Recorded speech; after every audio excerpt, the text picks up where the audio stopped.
have been crying it still doesn't feel real. I have the letter sitting right here next to me and it still doesn't feel real, but I'm debt You're debt free!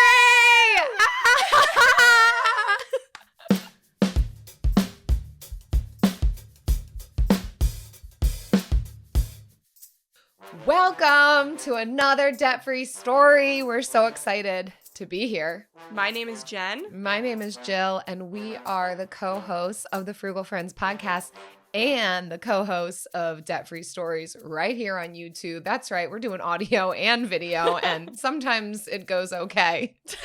But we are at the final episode in this series of sharing debt-free stories with you. This is our season finale, Yes, so to we've made it speak. through 9 stories so far, and this is our 10th, and we're so excited. We feel like we've saved the best for last. Yeah, they've all been really great, Yeah. but this is a finale. Yes. For sure. We are so excited to have Nika on. We have interviewed her on the podcast. Now we're interviewing her on the Debt Free Stories. So, Nika, welcome. Thank you for having me. So again, Nika. I'm Nika. I am originally from Maryland, but I'm actually a Washingtonian now. I reside in Washington, D.C. And I'm a single Pringle for anyone who's who's looking and debt free. But I started, I like many people, I've got a debt story where I made, maybe one or two decisions or bad decisions with money that kind of landed me in debt. And for me, it was a lot of credit card spending and student loan debt, as well as a little bit of tax debt too. And so I started my debt payoff journey in fall of 2018 with about $189,000. About 133,000 of that was my student loans, about 50,000 in credit card debt, and roughly $5,000 left on my car loan. And so, to be clear, though, and fully transparent, this wasn't the first time I started a debt payoff journey. Like, I had started and stopped a number of times and wasn't really serious, right? I would pay off debt here, but rack it up over there. But finally, I just got really tired of never making real progress. And so I said I was going to be serious and I was going to fight for the life that I wanted in 2018. So by about summer of 2019, though, I had paid off about $16,000, including my car. And I had decided to come face to face because I'm like, okay, if you're really serious, you're making progress, you've got to like face all of your debt. And that is definitely something that I recommend everyone do. Like, it's hard, it can be overwhelming and intimidating, but you have to face it. You have to get all of your debt like laid out there in front of you in black and white, so you can create a plan of attack. I had outstanding tax returns to file. I had not filed for about 2 years, both state and federal. And I didn't file because I knew I owed. And, when you are not in control of your money, that's what you do. You ignore things. You kind of just hide and think it's going to go away. And so I said, you know what, if I'm going to tackle my debt, I've got to tackle all of it. And so I hired a professional to help me with those tax returns. Let me tell you. Now, remember, I paid $16,000 off.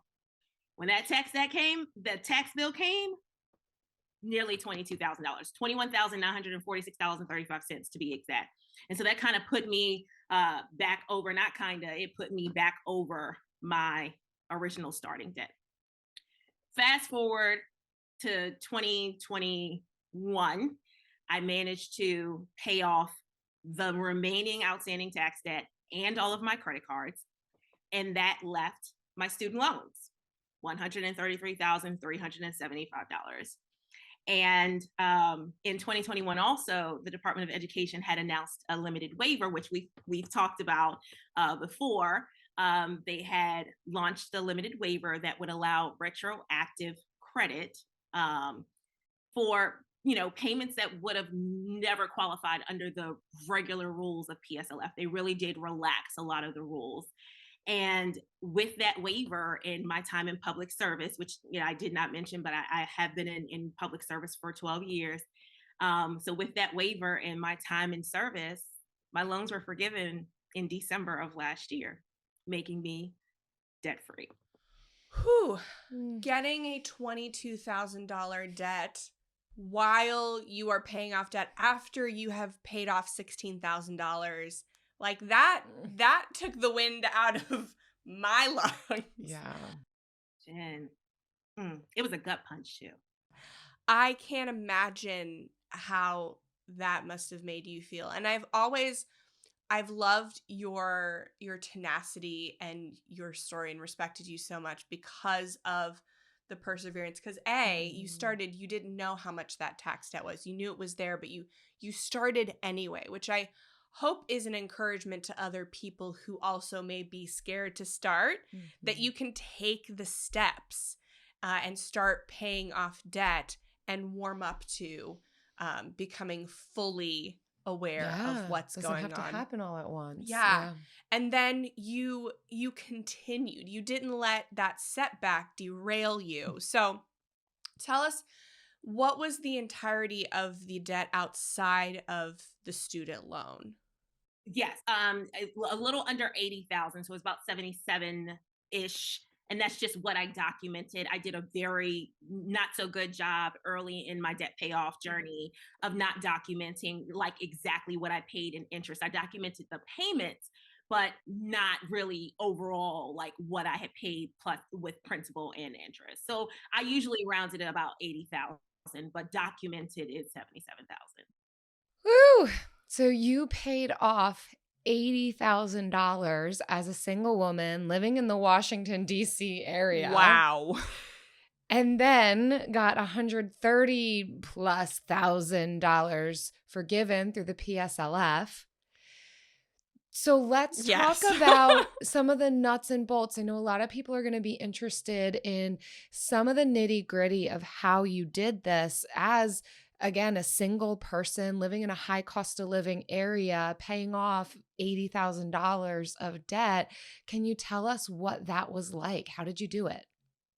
Absolutely. So it took me about 3 years, and it was not just. I mean, it was me, but not me alone. I did have a couple of side hustles. I was doing Instacart when I first started on this debt payoff journey, and then I started working in a boutique indoor cycle studio that I would actually patronize. I had a membership there, and it was just like, hey, either you drop the membership or maybe you can see if you can, if they weren't hiring, there was nothing advertised, that I just asked the owner, like, hey, I can do this at your front desk. I can run your social media for you.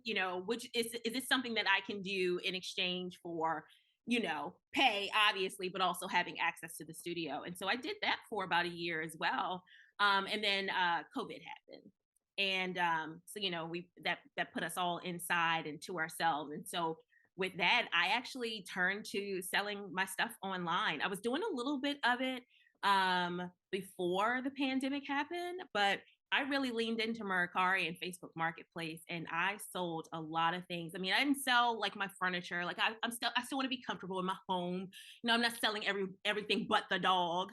But I sold things um, that no longer served me, honestly. And it was more than just getting money for things that I paid for that I probably didn't have the money for anyway, right? Or probably didn't need.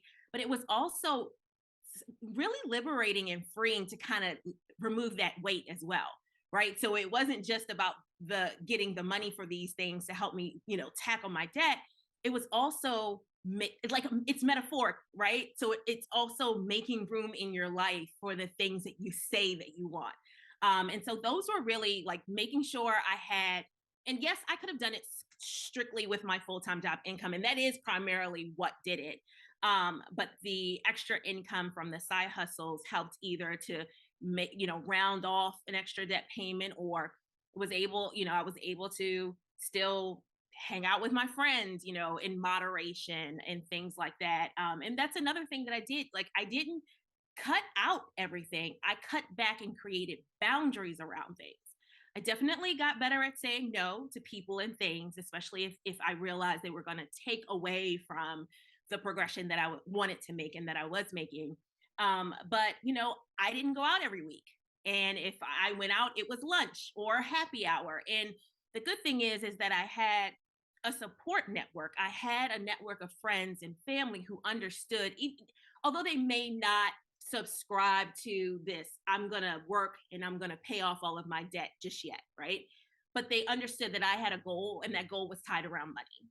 And I didn't lose anyone in the process of saying, not right now, or, oh, hey, I can't do this, but how about we meet for coffee in the morning instead? And so, I think what really helped me is obviously finding just other ways to kind of boost my income. Um, and then having people who at minimum respected what I was trying to do. At the end of the day, I always knew when I started this debt payoff journey and I was serious about doing it, that I was going to do it at a pace that worked for me, especially as a single woman, not wanting to sacrifice life because it is short. But I think that, and I'm proof that there is a way that you can tackle your debt while still enjoying the people and the things that bring you joy. So then with that, great that you experienced an increase of income. Were there any additional lump sums of income, any inheritances that you received to be able to help in paying off this $80,000? No. Cool. So just like hard work. Whoa. Hmm. Yeah. Very much so. And trimming and cutting back, putting boundaries around things. Yeah, absolutely. And any other outstanding debt, or are you completely debt free? Well, I still have my mortgage, but my mortgage was never factored in my debt payoff journey. It was all the consumer debt, the credit cards, the student loans, the tax, the car. No, my home is it's manageable, so it's not a focus right now of like, oh, now I'm gonna pay off the mortgage. I've got some other things. I've got to beef up my emergency fund. I've got to save for a few things, get some repairs done in here, and so that's what I'm going to be working on next. Nice.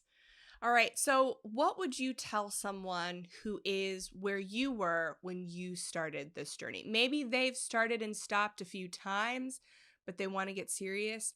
What are your words of wisdom for them?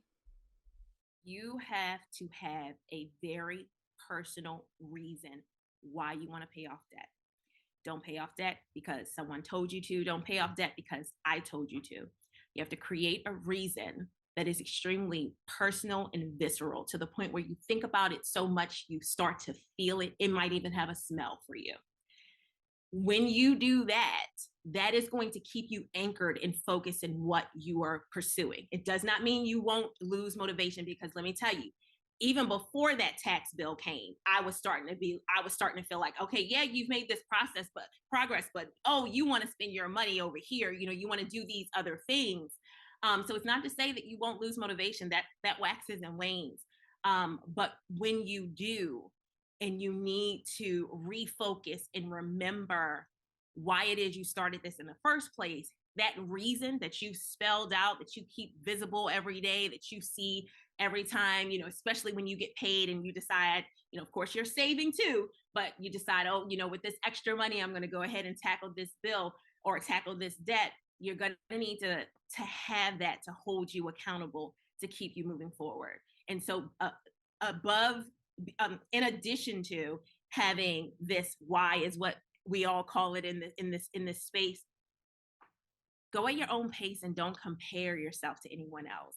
um, that is something that I did a little bit in the beginning, where it's like I see, these people, or they're married and coupled, and they've got all of these resources that they can pull together, and they can come, tackle all of this debt while the rest of the household bills are still taken care of. Well, I didn't have that luxury, right? It was just me. And so go at your own pace, because you have to take care of yourself. I will also say that I did, along the journey, I did take breaks. I did not completely stop, but I took breaks. And it's good for your mental health, because you can't just be intense about it all the time, every day, 24/7. You're going to burn out. And so to increase the likelihood that you will stick to it, have your why, go at your own pace. When you feel like, what, I can't do this, or I'm losing motivation, remember why you said you wanted to do it in the first place.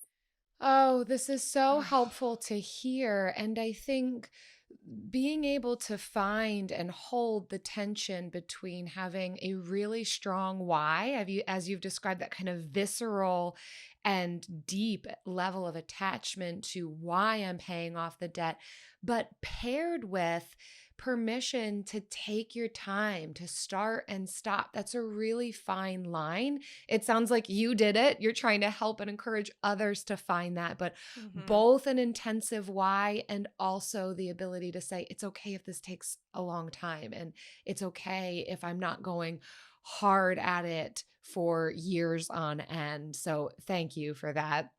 I also want to talk a little bit about PSLF. I know there's so many questions around it. People are pursuing this. It worked for you, which is really incredible and celebratory in and of itself. I know there's so much information. We did an entire episode on this with you, but can you just give one tip if someone is curious to learn more about that specific process of the debt-free journey? What would you say? Follow me on Instagram because I talk about all things PSLF. No, but in no real life, real life. Um, Honestly, if you are hesitant, do it anyway. One of the things I noticed around talking about the waiver, which I almost did every single day, is that people were reluctant because either they felt like they didn't qualify or it was going to take too long. We don't know all the tricks in the bag that the Department of Education and this administration has.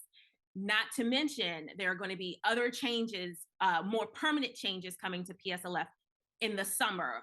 Some of this was we've seen in the waiver. So at least try, at least go on to the studentaid.gov website, at least start utilizing the employer eligibility tool that's on there. Figuring out if you believe you're in public service, start figuring out if your employer qualifies and start getting your employment certified. You want one of my favorite things, I don't know where it came from, but it's success happens when preparation and opportunity meet. I don't know where I got it from, but I love it. And so I would much rather you're not going to lose anything, but maybe a few minutes of your life, but you want to be prepared because in the event these changes come in, they do another waiver or even not, you just don't know where you're going to be 10 years from now. I thought I was going to leave public service. I said, you know what, this program is trash. They weren't approving people. I hate my job. I'm leaving. And look, I stayed and I'm not miserable. I changed the role, right? I made some changes and I stayed. And now I am no longer in six-figure crippling student loan debt. So if you're hesitant, at least try, at least look into it, at least determine your eligibility and just, apply for the program because you never know where life is going to take you. You may not think you'll be, let's say you're in for 5 years now. You may not think you're going to be in for another five. You don't know. And you don't know if you'll go to another organization that would qualify. So I think it's just better to be prepared and have that kind of working for you in the background while you do other things because you just never know. Absolutely. Yes. So we've come to the part of the program where you've shared so much wisdom with us, and now we want to celebrate you. It's time to celebrate $80,000 of consumer debt paid off through hard work, single income, high cost of living area, uh, over $133,000 of student loans forgiven, also through hard work Mhm. and diligence.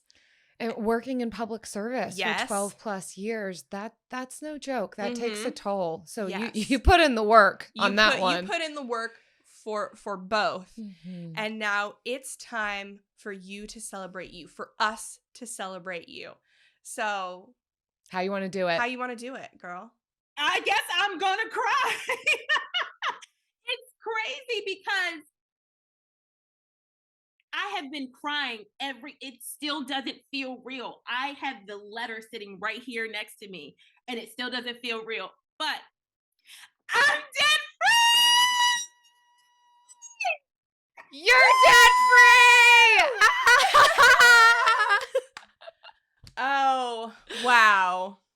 Thank you, Nika, for giving us the honor of celebrating with you and trusting us with this story, this journey, this hard-earned accomplishment, and to utilize this space to share that, to cry celebratory, joyful tears for inspiring and encouraging others, giving hope and motivation to others. You have just done so much in these last 20 minutes, and we appreciate and celebrate you. Through your whole journey, you've done so much for people. You have been working for yourself, but you have also been motivating and inspiring other people and helping other people through your entire journey. And we are just honored to be part of it in a small way. Thank you. No, you've been on this journey almost for as long as I've been on it. We've talked about it a number of times, collabs, podcast interviews. And, it's so nice to be able to, this is the first time I think I have actually verbalized it. I've shared it on Instagram by typing it. I've, shared it with family, but I've never really said those words. And God, how liberating, how freeing. Anyway, but thank you for giving me the platform to be able to share my journey, not just now, but like I said, in the past, and definitely being at this place where I'm able to have different news for you in your audience, and sharing that I am debt free. So thank you. Congratulations. What a season finale. Am I right? It's now it's all flooding to me now, these 10 stories. And we know there's so many more, plus everything we've gotten to experience through the podcast up until this point. But these 10 stories of real people, real listeners, real debt, real realistic timelines, very real amounts of money being earned through it all, and just real hard work and then celebration. It's not just about the destination. There's so much journey that goes into that, but what an honor it has been to bring these stories to you. Thank you, Nika. Thank you, the rest of you 9 people who called in, and hopefully more. This has been our very first season of Debt Free Stories. If you love this, keep subscribing, hit that notification button for when there's more. We will bring you more if you prove to us that you love this enough. Yes. We will do another season, and I think we're going to need to, because I am just so inspired and close to tears myself. What an amazing end to these first 10 episodes. Absolutely. Thank you so much for being on this journey with us, with all of our debt-free story participants. And we encourage you to subscribe to Frugal Friends Podcast wherever you get podcasts. If you are trying to pay off debt, increase your savings, buy a home, whatever your financial goal might be, so that you can absorb all the practical tips and tricks and hacks that we have to offer in the meantime until season 2 of Debt Free Stories premieres. But also subscribe to the YouTube channel and hit that notification bell so you're the first to hear when the next season drops. So thank you so much, and we'll see you in your car, in your ears. Nika's debt free!